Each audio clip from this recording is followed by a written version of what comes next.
Selamat siang, salam sehat.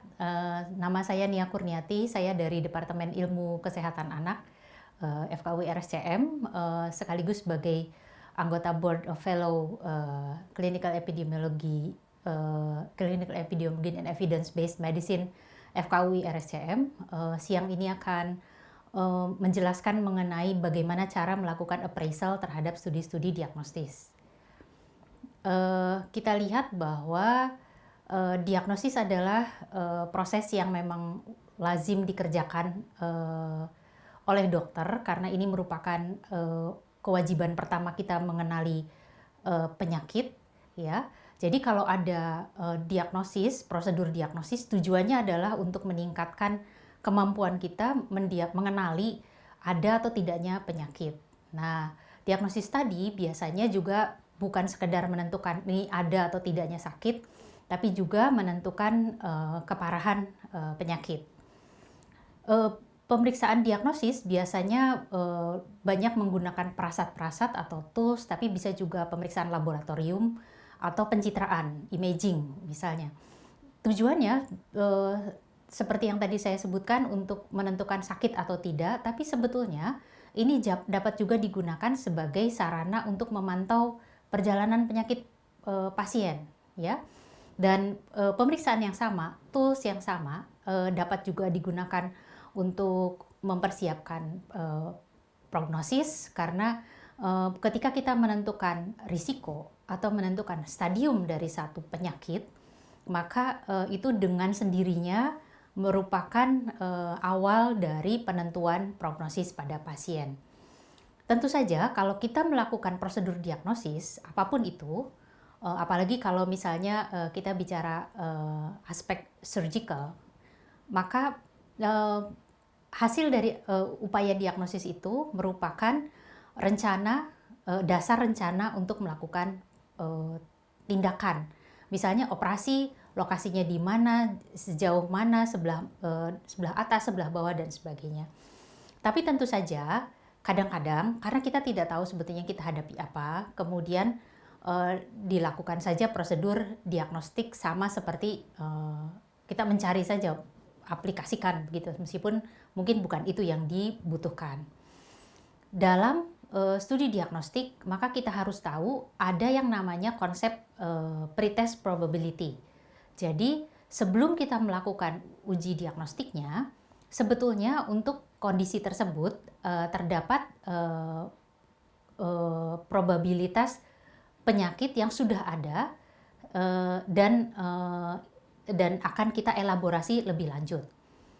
Kemudian ada pengertian mengenai post-test probability. Nah, ini probabilitas yang terjadi untuk menentukan kondisi tertentu setelah ada hasil uji diagnostik atau penggunaan alat-alat diagnostik, ya. Nah, kemudian kalau kita berbicara bekerja sebagai dokter, kadang-kadang pekerjaan kita itu membuat keputusan itu sulit, tapi juga bisa membuat keputusan yang mudah. Kalau kita melihat kondisi pasien, kemudian melakukan analisis data, dan kita langsung mengatakan bahwa oh ini sebetulnya masalah, tapi bukan masalah yang besar, kemungkinan besar probabilitasnya ada di antara 0 sampai 25%. Ini gambar yang menunjukkan kalau kita bicara persentase, kita ada di mana. Kalau kondisi itu begitu ringannya, mungkin tidak diperlukan tes yang lebih lanjut, kita tahu bahwa ini ringan dan tidak perlu pengobatan, hanya memerlukan edukasi tambahan atau meyakinkan kepada pasien bahwa tunggu saja, siapa tahu dalam beberapa saat kemudian semuanya kembali ke normal. Tapi tentu saja seringkali kita berhadapan dengan pasien dan kebanyakan itu justru berada di antara situasi yang seperti ini, antara 25% dengan 65%. Angka persentase ini bisa berubah tergantung dari kepustakaan yang kita ambil, tapi intinya adalah kalau misalnya assessment kita pada anamnesis dengan pemeriksaan fisik itu ternyata hanya memberikan kontribusi 30% terhadap diagnosis yang ditegakkan atau terhadap stadium yang kita ketahui. Atau kita kurang yakin bahwa kita harus melakukan sesuatu. Maka sebetulnya ada ruang untuk melakukan tes diagnostik lebih lanjut, atau misalnya dengan hasil diagnosis yang hanya 30%, 40%, kemudian kita dapat memberikan tata laksana, tentu saja tidak untuk menyembuhkan atau menyelesaikan semua masalah, karena informasi yang kita dapat hanya 30 atau 40% dari yang harusnya kita ketahui. Kemudian ada juga, ini biasanya yang sering kita temukan ya, yang di tengah itu, tapi ada juga kondisi yang sebetulnya sakit betul, tapi diagnosis itu kita kerjakan hanya dengan melihat, misalnya infeksi varicella atau cacar air. Pada situasi seperti itu, hanya dengan melihat lesi di kulitnya, kita langsung tahu bahwa ini diagnosisnya varicella, tidak diperlukan tes lebih lanjut, tetapi kita bisa langsung memberikan pengobatan. Nah, kalau kita mau mengappraise studi diagnostik, maka kita harus mengerti dulu komponen inti dari penelitian diagnosis. Reference biasanya mempunyai pola yang sama. Di sini makalah-makalah atau paper-paper uji diagnostik biasanya mulai dengan pasien yang memiliki diagnosis atau memiliki gejala yang dicurigai. Jadi pasien tersebut datang dengan keluhan, dan kemudian keluhan itu kita olah. Mungkin kita menemukan tanda, dalam bahasa Inggrisnya symptom and sign. Kemudian kita mengerjakan serangkaian prosedur diagnostik. Nah, kalau ini prosedur yang baru untuk penelitian tersebut, maka biasanya ini merupakan tes yang berdiri sendiri. Tetapi karena ini tes yang baru, harus ada pembandingnya.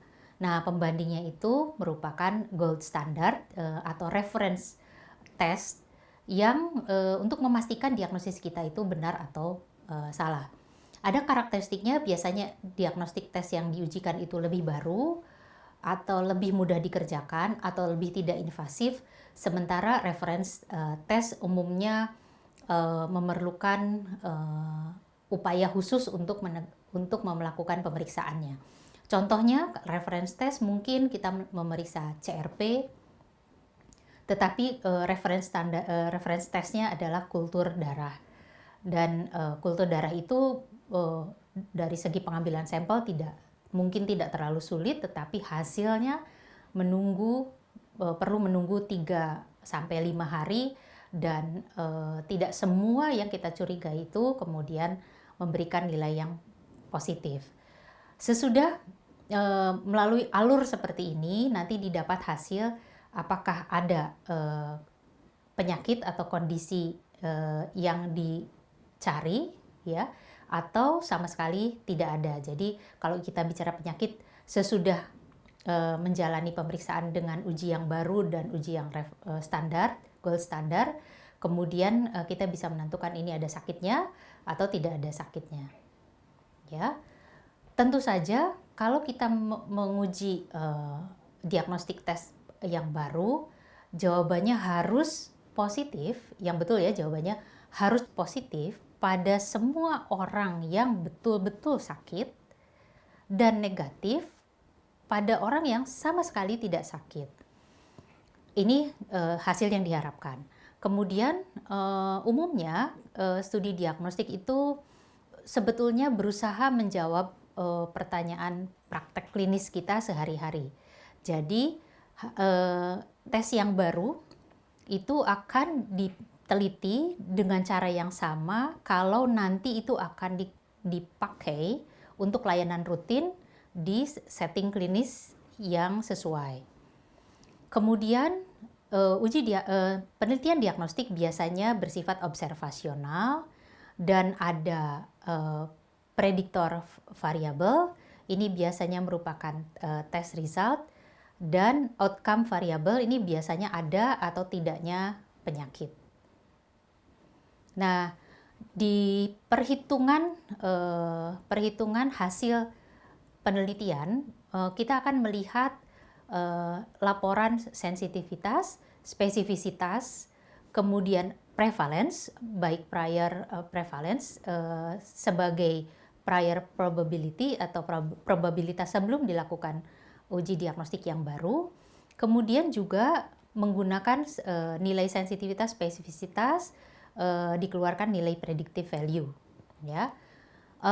Selain itu mungkin ada jurnal yang memiliki menampilkan hasilnya dalam bentuk likelihood ratio, atau dikembangkan lebih lanjut, misalnya menjadi ada nilai tertentu sehingga hasil penelitian itu adalah positif atau negatif dalam bentuk skala dikotomus atau cut off point kalau itu merupakan pemeriksaan laboratorium.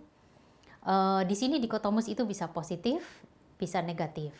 Nah, nilai yang positif itu, hasil tes yang positif itu bisa jadi dia true positif, tapi bisa juga false positif karena ada yang hasil tesnya positif tapi pasiennya tidak sakit. Kemudian ada yang true negatif, hasil tesnya negatif pada pasien yang tidak memiliki penyakit, tapi ada yang false negatif, hasil tes diagnostiknya negatif tapi sebetulnya pasiennya sakit. Tentu saja kalau ini dikembangkan menjadi model diagnostik dengan scoring misalnya, biasanya ada grafik ROC, yaitu Receiver Operator Characteristic Curve, yang menunjukkan seberapa bagus performa dari tes tersebut dalam menjelaskan berapa banyak yang bisa dikatakan positif itu, ya. Kemudian hasilnya biasanya diolah dengan tabel 2x2. Yang klasik adalah seperti ini, tapi tidak semua jurnal sebetulnya secara jelas memasukkan tabel seperti ini. Kadang-kadang hanya memberikan hasilnya saja.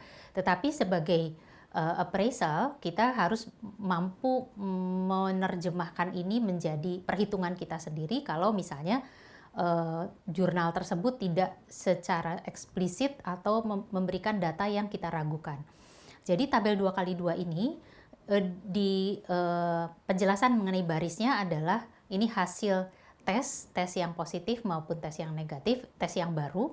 Sedangkan kalau hasil reference test itu menjadi keterangan di kolom, yaitu tes yang positif, kemudian ini hasil yang penyakit yang positif dan sama sekali yang tidak sakit. Kemudian kita akan mendapatkan 4 kombinasi hasil dari pemeriksaan tersebut, yaitu yang true positif, hasil tes yang baru positif, hasil reference tesnya positif, kemudian yang hasil tes yang baru positif tetapi sebetulnya pasien tidak sakit, ini false positif. Kemudian yang hasil tesnya negatif tetapi pasiennya sakit, ini false negatif, ya. Kemudian ada yang memang betul-betul negatif, baik pada tes diagnostik yang baru maupun pada reference test. Nah, kadang-kadang kita diharapkan menghitung sendiri nilai-nilai sensitivitas dan spesifisitas, ya. Sensitivitas atau prevalence biasanya adalah semua yang sakit A dengan C di sini yang di kolom betul-betul sakit dari keseluruhan orang yang dites, itu prevalence-nya. Ini prevalence tersebut menjadi pretest probability, ya. Kemudian kita lihat dengan hasil tabel dengan penghitungan tabel 2x2, kita dapat menghitung sensitivity. Ya, sensitivity itu adalah proporsi orang yang betul-betul sakit yang dapat diidentifikasi dengan tes yang baru. Tes yang sangat sensitif tentu saja memiliki positivitas yang tinggi sehingga false negatifnya sedikit.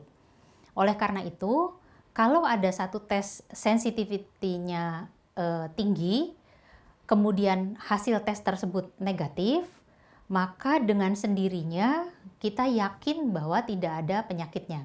Ini jembatan keledainya adalah SN Naut ya, snout. Jadi kalau sensitivity, kalau hasil tesnya negatif, maka kita dapat menyingkirkan diagnosis sakit ya.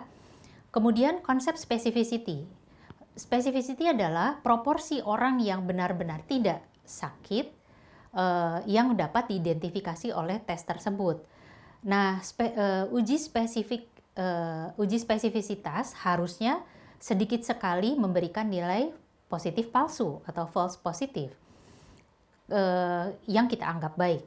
Jadi kalau satu tes itu sangat spesifik, maka satu hasil positif menunjukkan bahwa betul kita menemukan kasus yang positif. Ini jembatan keledainya adalah spin. Pada specificity, kalau hasil tesnya positif, maka ini ruling in, artinya pasien tersebut kita diagnosis. Ya, kita lihat kembali kepada tabel 2x2 ini, maka sensitivity adalah jumlah yang ada di dalam kotak A ini yang true positif dibandingkan dengan seluruh pasien yang ada di kolom sakit. Ini sensitivity, ya. Sedangkan specificity adalah mereka yang tidak terdeteksi dengan tes tersebut dan betul-betul tidak memiliki penyakitnya, ya. Ini perhitungan specificity. Kemudian ini jembatan keledainya, snout dengan spin. Nah, kalau misalnya kita menggunakan contoh seperti ini, kita mau menggunakan prasat dyspnea saat berlatih, ya.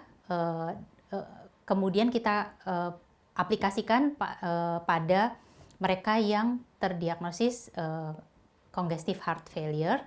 Dan kalau misalnya kita menggunakan prasat dyspnea ini, kita pada sekian banyak orang, kita menemukan bahwa sensitivitasnya 100%.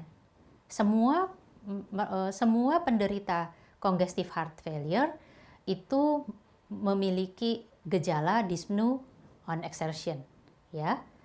Spesifisitinya ternyata rendah, ya, hanya 17%, karena mereka yang dyspnea on exertion bisa disebabkan oleh penyakit lain yang bukan congestive heart failure, ya. Kalau dengan hasil seperti ini, maka kita bisa menyatakan bahwa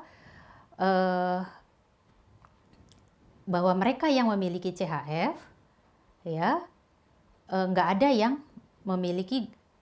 yang tidak punya gejalanya.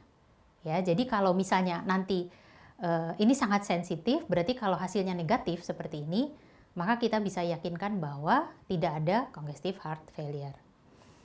Kemudian kalau dengan congestive heart failure yang kita ujikan dengan pemeriksaan Gallup, ya, kemudian hasil pemeriksaannya seperti ini, sensitivitasnya adalah 10 dari 41, hanya 24%. Ya, rendah. Tetapi spesifisitasnya tinggi karena 215 dari 218, yaitu 99%.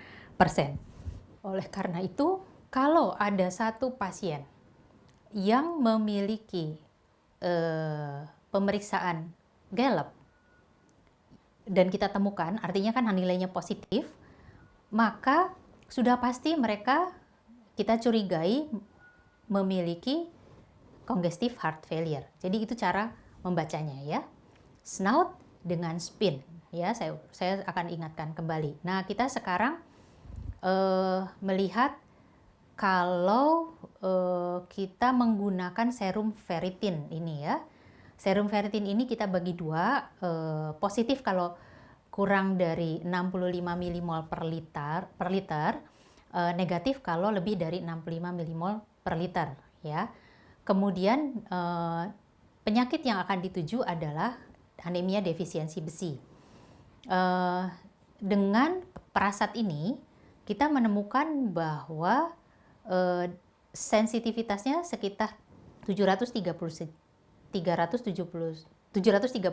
dari 809 ya. Kita lihat prevalensinya dulu ada sebanyak 32% ya, jadi 809 dari total.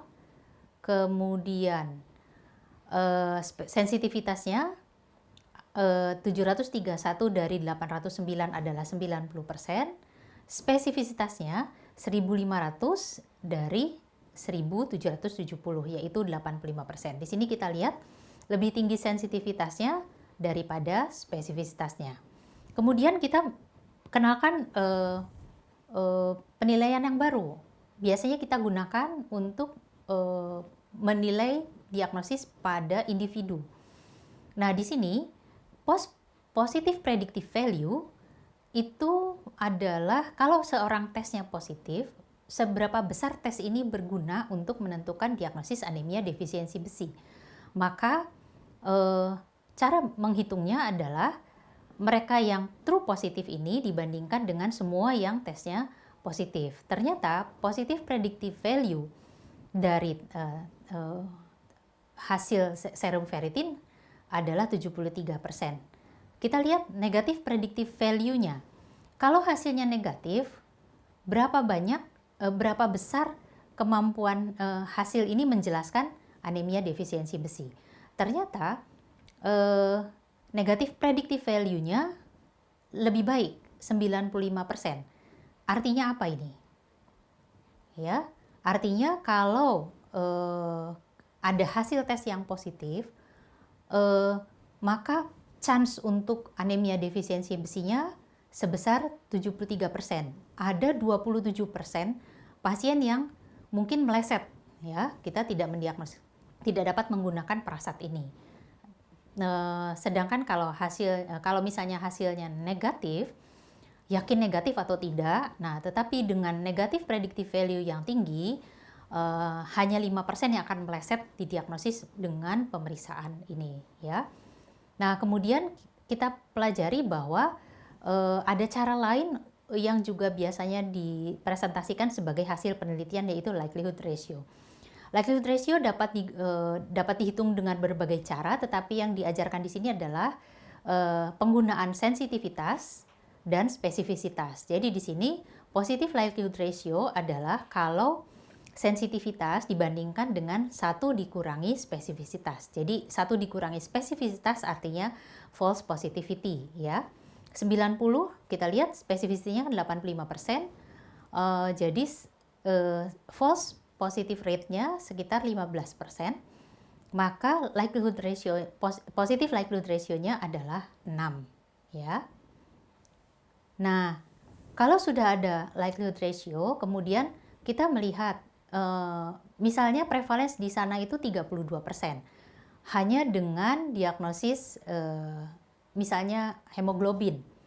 Kalau misalnya kita menggunakan tambahan diagnosis menggunakan pemeriksaan serum ferritin, berapa likelihood-nya atau berapa besar kita benar-benar mampu mendiagnosis kondisi tersebut.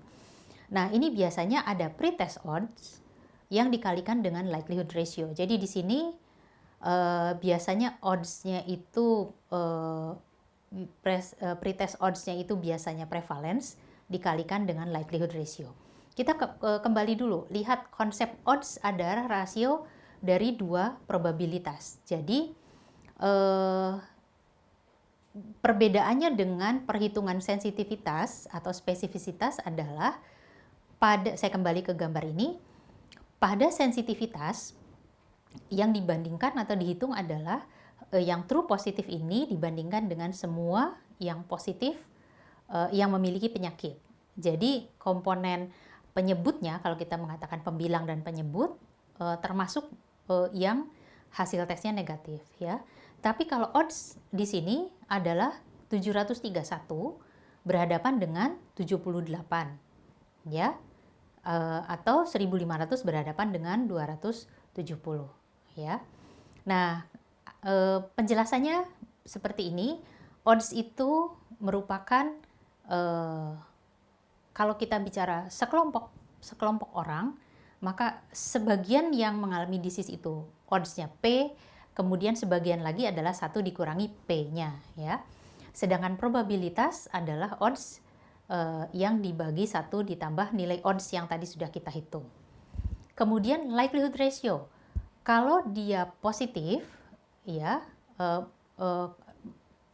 ini diterjemahkan sebagai probabilitas positif result, ya, pada orang yang sakit, ya.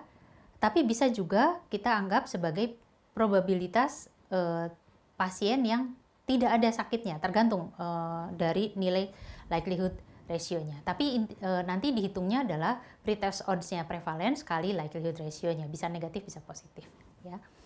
Nah, likelihood ratio artinya likelihood atau kemungkinan atau chance relatif, ya, bahwa satu tes akan kita harapkan pada pasien dibandingkan dengan yang tidak punya penyakitnya, ya. Jadi likelihood ratio biasanya dihitung dengan rumus seperti ini. Kadang-kadang kita tidak melihat perhitungannya, tetapi kita melihat di dalam jurnal tersebut sudah dihitungkan. Nah, kemudian interpretasinya apa? Kalau likelihood ratio-nya lebih dari 10, artinya kuat, maka ini merupakan chance terjadinya, ini sangat positif sehingga chance-nya besar untuk terjadinya kondisi yang kita tuju, ya.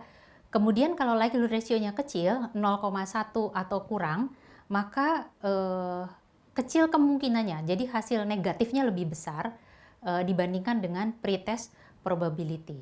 Nah, nilai di antara itu dapat kita terjemahkan seperti demikian, likelihood ratio 5 sampai 10 atau 0,1 sampai 0,2 itu perubahan dari pretest probability-nya hanya moderate atau sedang, atau kalau nilainya 1 sampai 2 atau setengah sampai 1 ini ringan. Kalau kita lihat maka perubahannya seperti ini. Tadinya kita punya kondisi di mana pasien tersebut pretest probability-nya sangat rendah, ya, di grup yang A ini. Kemudian kita lakukan tes, maka yang tadinya 20% chance-nya untuk kita lakukan diagnosis atau kita pastikan diagnosisnya, sesudah dengan tes yang baru hasilnya menjadi 60%. Apakah kita puas? Bisa saja kita puas di sini kalau belum ada perangkat tes yang lain, ya. Nah, kemudian kalau misalnya 60% ini cukup memuaskan, ini bisa mulai dengan terapi. Nah, tapi kalau ini perpindahan dari pretest probability ke post-test probability ini adalah nilai likelihood ratio, ya, dengan rumus seperti tadi. Nah, tetapi kalau misalnya kita tidak puas dan ada perangkat diagnostik yang lain, nilai TIC B ini dapat menjadi pretest probability yang baru, kemudian kita lakukan uji yang baru, sehingga menjadi di titik C, perubahan dari 60 ke 80 adalah likelihood ratio yang kedua, dan mungkin kita bisa langsung memberikan pengobatan, ya. Jadi ini tadi contoh yang saya gunakan untuk menilai sensitivity, specificity, dan sebagainya, ya. Nah, kalau likelihood ratio kemudian dibantu dengan algoritma seperti ini. Jadi perpindahan dari pretest probability likelihood ratio dengan likelihood ratio kita lihat kalau sebelumnya hanya 30 chance-nya, kalau likelihood ratio-nya kurang dari 0,1 atau lebih rendah lagi, maka hasil akhirnya post-test probability-nya lebih rendah, ya. Demikian saya kira untuk kesempatan yang pertama, karena diendapkan dulu, kemudian nanti kita akan masuk ke topik appraisal. Terima kasih.